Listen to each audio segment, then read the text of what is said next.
The morning of September 15th started like any other at Buckingham Palace, with tourists gathering behind the ornate iron gates to catch a glimpse of the famous changing of the guard ceremony. Among the crowd was 8-year-old Lucy Chen, visiting London with her grandmother from Hong Kong.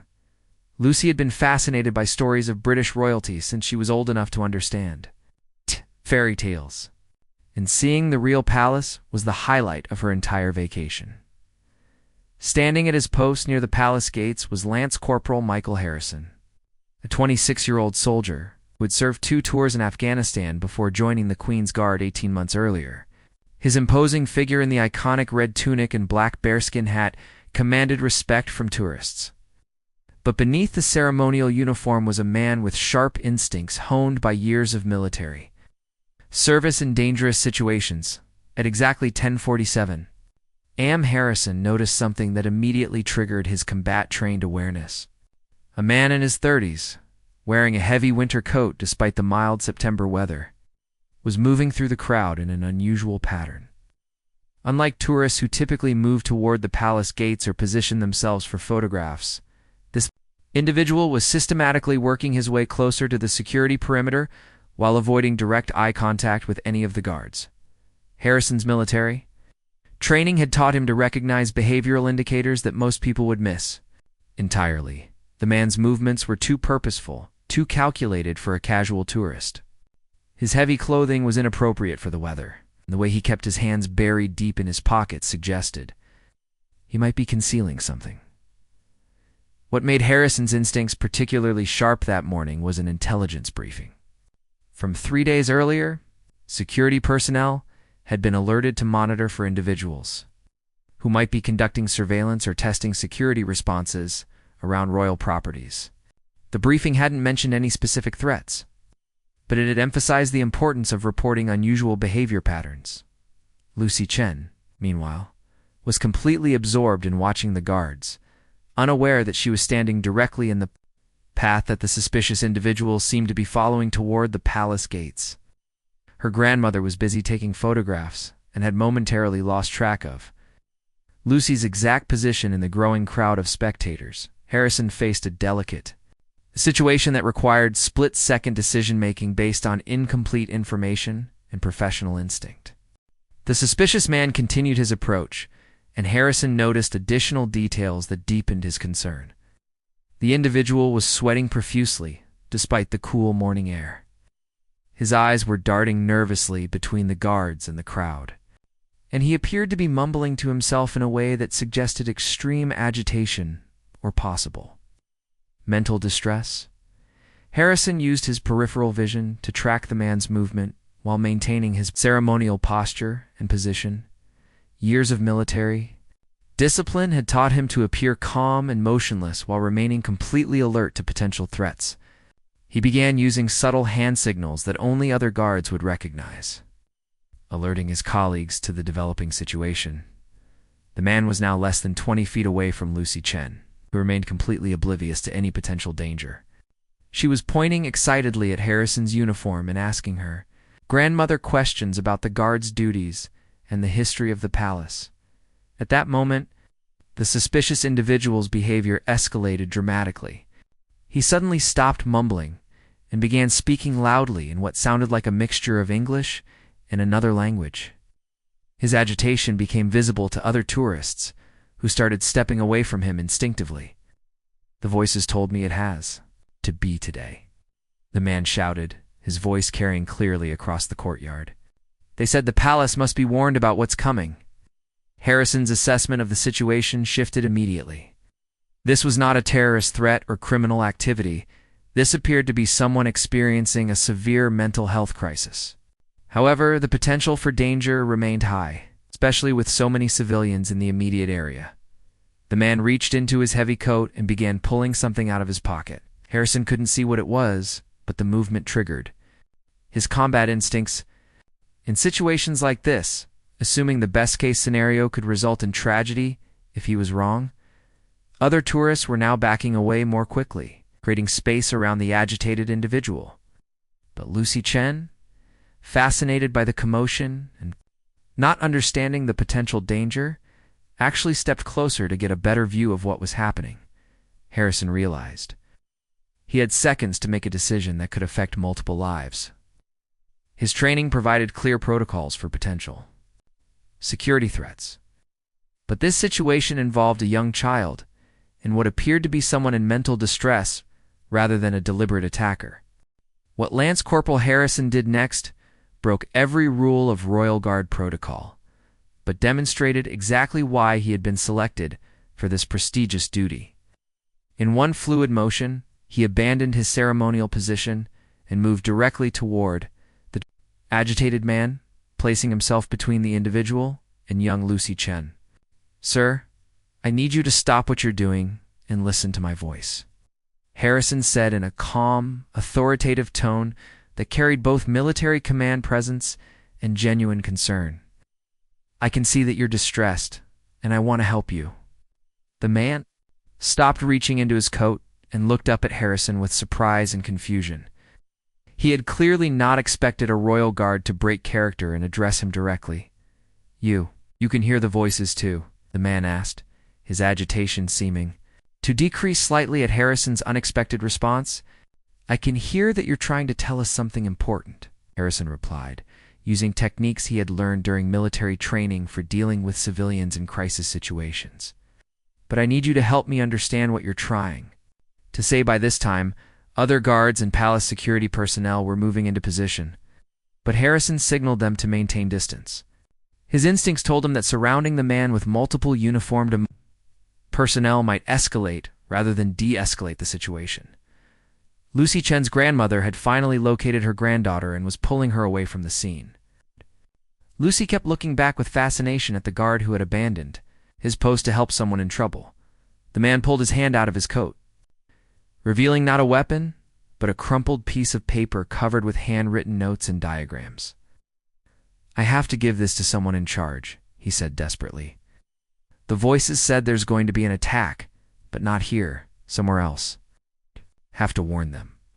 Harrison realized he was dealing with someone experiencing paranoid delusions, but who genuinely believed he was trying to prevent harm. This required a completely different approach than dealing with an actual security threat. "I'm someone in charge," Harrison said gently. "You can give me the information, and I'll make sure it gets to the right people. But first, I need you to sit down and take some deep breaths with me." The crowd of tourists watched in amazement as one of the Queen's guards, famous for their stoic immobility, conducted what appeared to be an impromptu counseling session in front of Buckingham Palace. Harrison's unconventional approach continued to yield results as the distressed man gradually became calmer and more responsive to rational conversation. The guard's decision to treat this as a mental health crisis rather than a security threat was proving to be exactly the right strategy. "What's your name?" Harrison asked, accepting the piece of paper and holding it respectfully rather than dismissing it. "Thomas," the man replied, wiping sweat from his forehead. "Thomas Mitchell. I live in Camden, and I haven't been sleeping because the voices keep telling me about danger." "Okay, Thomas, I'm Lance Corporal Harrison. You did the right thing by coming here to report what you're concerned about. It shows you're trying to help people, which is commendable." Palace medical personnel had arrived on the scene, but Harrison gestured for them to wait while he continued building rapport with Thomas. His military experience had taught him that sometimes the most important part of handling a crisis was simply listening to people and treating them with dignity. "Can you tell me when you last ate something or had some water?" Adasan asked.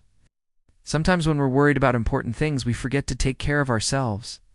Thomas looked confused by the question, as if he hadn't considered his physical needs in quite some time. I don't remember. Maybe yesterday?" The crowd of tourists had grown significantly, and many were recording the interaction on their phones. What they were witnessing was completely unprecedented. A royal guard providing what appeared to be crisis counseling to someone experiencing mental health difficulties. Harrison noticed that Thomas was shaking, possibly from dehydration, lack of food, or the stress of his psychological state. "Thomas, I have some colleagues here who are trained to help people who are feeling overwhelmed. They're going to make sure you get something to eat and drink, and then we can talk more about your concerns." "But the warnings," Thomas said anxiously. "I have to make sure someone understands about the danger." I promise you that we will review everything you've written down, Harrison assured him.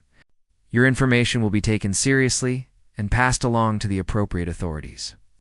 But right now, the most important thing is making sure you're okay. The medical team slowly approached, and Harrison introduced them to Thomas personally, maintaining the respectful tone that had been so effective in de-escalating the situation. As the medical team began providing care for Thomas, something remarkable happened that stunned everyone present, including Harrison's fellow guards. Thomas, who had been agitated and distressed for what appeared to be days, began showing signs of genuine relief and gratitude. "Thank you for listening to me," Thomas said to Harrison as the medics checked his vital signs and offered him water. "Most people just walk away or call me crazy when I try to tell them about the voices." "You're not crazy, Thomas," Harrison replied with genuine compassion. "You're dealing with something difficult, and you were brave enough to seek help. That takes courage." The crowd watching this interaction had grown to nearly 100 people, and the mood had shifted from concern about a potential security threat to admiration for Harrison's handling of what was clearly a mental health crisis.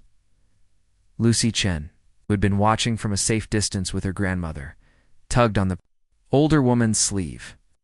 "Grandma, why did the guard leave his post to help that man?" Her grandmother, who had lived through enough life experience to recognize genuine compassion when she saw it, smiled at her granddaughter.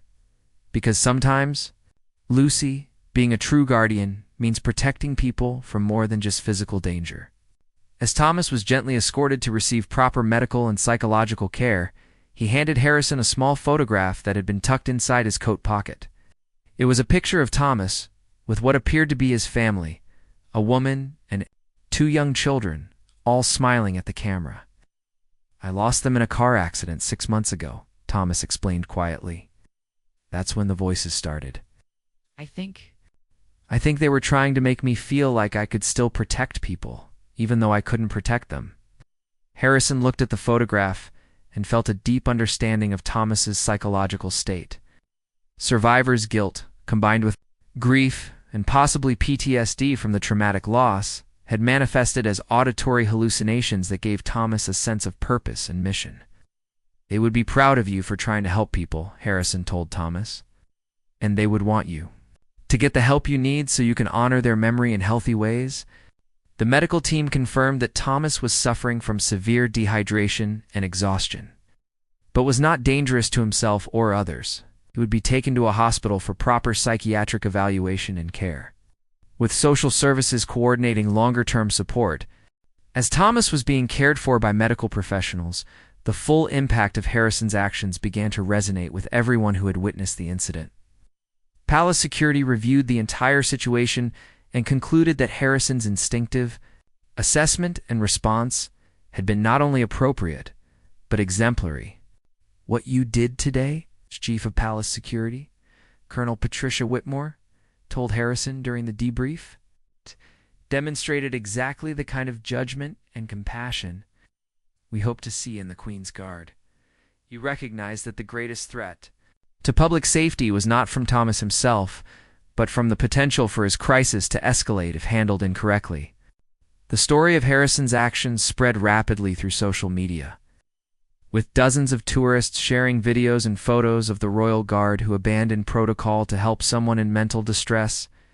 The response from the public was overwhelmingly positive, with many people expressing admiration for both Harrison's compassion and the palace's support of his decision. Lucy Chen and her grandmother approached Harrison before leaving the palace grounds. "Mr. Guard," Lucy said in her careful English, "my grandmother wanted me to tell you that you're a real hero." Harrison knelt down to Lucy's eye level, his formal demeanor softening. "Thank you, Lucy, but I want you to remember that anyone can be a hero just by being kind to people who need help." 3 weeks later, Harrison received a letter that would become one of his most treasured possessions. It was from Thomas Mitchell, who was receiving treatment at a mental health facility and making good progress in his recovery. "Dear Lance Corporal Harrison," the letter read, "I want you to know that your kindness saved my life that day. It's not just because you helped me get medical care, but because you treated me like a human being when I felt like I had lost everything that made me human. The doctors say I'm going to be okay, and I'm learning healthy ways to deal with my grief. I'm also volunteering to help other people who are struggling with mental health crises. Thank you for showing me that even in our darkest moments, there are people who care. Harrison's actions that September morning became part of Royal Guard. Training materials demonstrating how military discipline and human compassion could work together to protect not just physical security, but human dignity. The incident proved that sometimes the most important battles are fought not with weapons, but with understanding and kindness. Young Lucy Chen never forgot the lesson she learned that day about true courage, and years later would become a social worker, inspired by a royal guard who showed her that protecting people sometimes means seeing past their behavior to their pain.